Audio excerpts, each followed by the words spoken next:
I tried for years. This seems Nobody like a scene listened. in a movie Nobody where listened. the robots take over and you're freaking me out. Nobody listened. Nobody listened. No one. And you feel like this is decades away or years away from being too late? If you have this fatalistic attitude and you feel like it's going, we're in almost like a doomsday countdown. It's not necessarily a doomsday countdown. It's a Out of control countdown? Out of control, yeah. People call it the singularity. And that's probably a good way to think about it. It's a singularity. It's hard to predict, like a black hole, what happens past the event horizon. Right. So once it's implemented, it's very different because it will be able to... Once the genie's out of the bottle, what's going to happen? And it will be able to improve itself. Yes. That's where it gets spooky, right? The idea that it can do thousands of years of innovation very, very quickly. Yeah. And then we'll be just ridiculous. Ridiculous. Do you think that it's likely that we will merge somehow or another with this sort of technology and it'll augment what we are now? Or do you think it will replace us? Well, that's the scenario. The merge scenario with AI is the one that seems like probably the best. Like for us. Yes. Like if you can't beat it, join it. That's yeah. You know. So from a long-term existential standpoint, that's like the purpose of Neuralink, is to create a high bandwidth interface to the brain such that we can be symbiotic with AI. Because we have a bandwidth problem. We just can't communicate through open fingers. It's too slow. And where's Neuralink at right now? I think we'll have something interesting to announce in a few months. That's at least an order of magnitude better than anything else. I think better than probably anyone thinks is possible. How much can you talk about that right now? I don't want to jump the gun on that. But what's like the ultimate, what's the idea behind it? Like, what are you trying to accomplish with it? What would you like, best case scenario? I think best case scenario, we effectively merge with AI, where AI serves as a tertiary cognition layer, where we've got the limbic system, kind of the primitive brain essentially.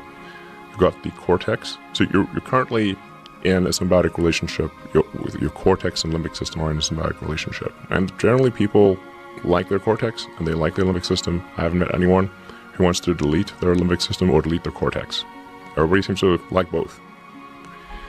And the cortex is mostly in service to the limbic system. People may think that the thinking part of themselves is in charge, but it's mostly their limbic system that's in charge. And the cortex is trying to make the limbic system happy. That's what most of that computing power is oriented towards. How can I make the limbic system happy? That's what it's trying to do.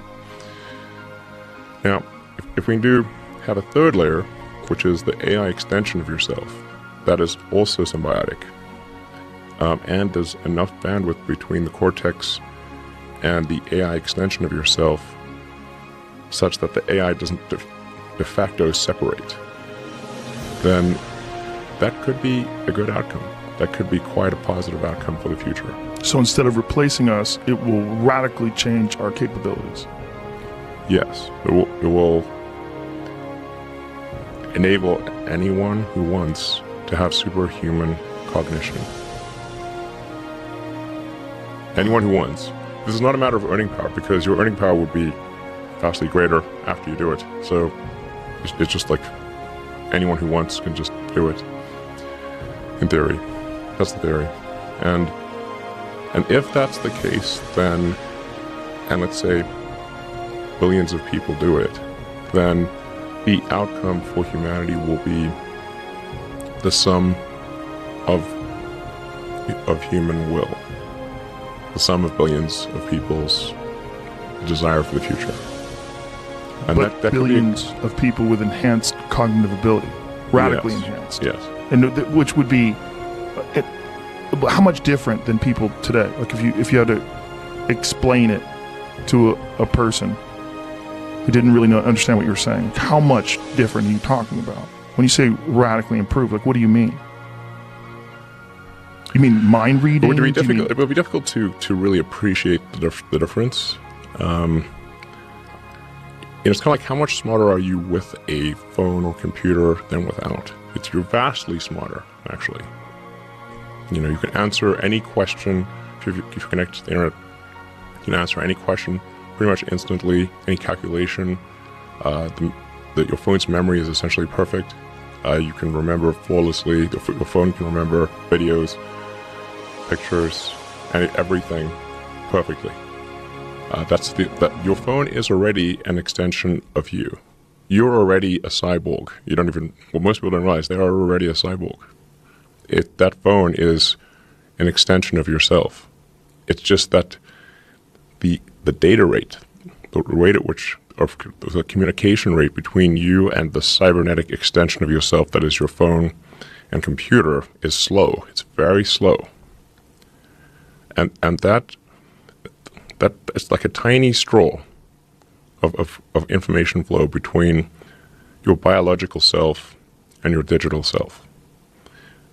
And we need to make that tiny straw like a giant river, huge, high bandwidth interface.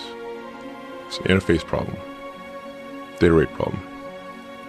Solve the data rate problem, then I think we can hang on to human-machine symbiosis through the long term. And then people may decide that they want to retain their biological self or not. I think they'll probably choose to retain their biological self. Versus some sort of Ray Kurzweil scenario where they download themselves into a computer? You will be essentially snapshotted into a computer at any time. If your biological self dies, you can probably just upload into a new unit. This is just inevitable. Again, going back to when you decided to have this fatalistic viewpoint. So you tried to warn people. You talked about this pretty extensively. I've read several interviews where you talked about this, and then you just sort of said, okay, it just is. And you, in a way, by communicating the potential fear. I mean, for sure, you're getting the warning out to some people. Yeah.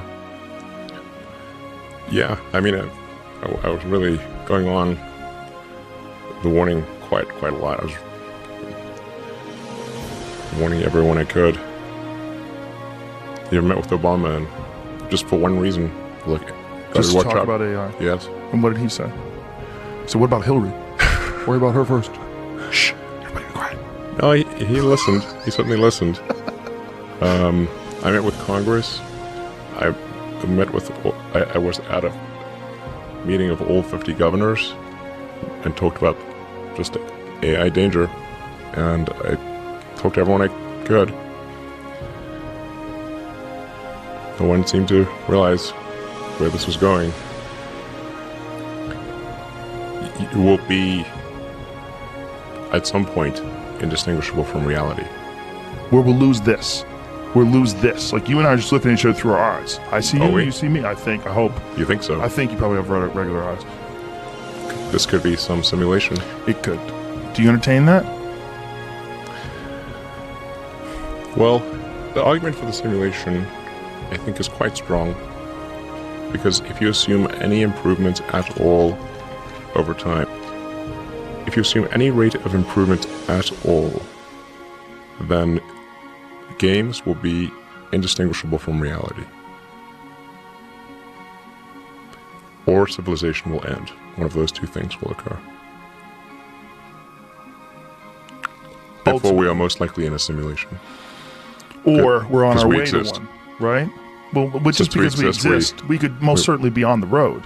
We could be on the road to that, right? It doesn't mean that it has to have already happened. We could be in base reality. We could be here now on our way to the road or on our way to the destination where this can never happen again. Where we are completely ingrained in some sort of an artificial technology or some sort of a symbiotic relationship with the internet or the next level of sharing information. But right now we're not there yet. That's possible too, right? It's possible that a simulation is one day going to be inevitable, that we're going to have something that's indistinguishable from regular reality. But maybe we're not there yet. That's also possible. We're not quite there yet. This is real? When I touch that feels very real. I think most likely, this is just about probability, there are many, many simulations. These simulations are, you might as well call them reality, or you could call them multiverse. These simulations, you believe, are created? Like someone has manufactured? They're running on the substrate. So... That substrate is probably boring.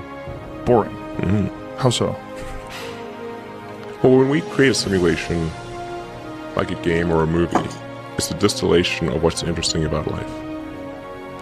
You know, like it takes a year to shoot an action movie, and then that's all distilled down into 2 or 3 hours. So, let me tell you, if you see an action movie being filmed, it's boring, super boring. There's like lots of takes. Everything's in a green screen. Looks pretty goofy. Doesn't look cool. But once you add the CGI and have great editing, it's amazing. So, I think most likely, if we're a simulation, it's really boring outside the simulation. Because why would you make a simulation that's boring? You'd make a simulation way more interesting than base reality. That is, if this right now is a simulation. Yes. And ultimately, inevitably, as long as we don't die or get hit by a meteor, we're going to create some sort of simulation if we continue on the same technological path we're on right now. Yes. But we might not be there yet. So it might not be a simulation here. But it most likely is, you feel, other places. This notion of place or where is a... Flawed? Yes. Flawed like perception. Like right. That, if you have this sort of... That Vive, you know, that's made by Valve and Steam and it's really Valve that made it. HTC did the hardware, but it's really a Valve thing. Makers of Half-Life. Yes. Valve, great company. Great company.